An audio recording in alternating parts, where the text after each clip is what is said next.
সর্বপ্রথমে আপনারা মোদিজির এই ভিডিওটাকে একটুখানি দেখুন। मेरे प्यारे देशवासियों, आप मेरे पीछे देख सकते हैं बंगाल का मिजाज क्या है। अभी तो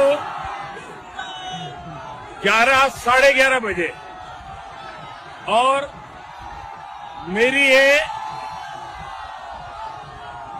आज के दिन की पहली सभा सिर्फ हेलीपैड पर ही हजारों लोग, नौजवान, माताएं, बहनें, ये दृश्य अद्भुत दृश्य है। বলছি মোদিজি, আপনি এত বড় একটা অন্যায় কাজ কি করে করলেন বলুন তো?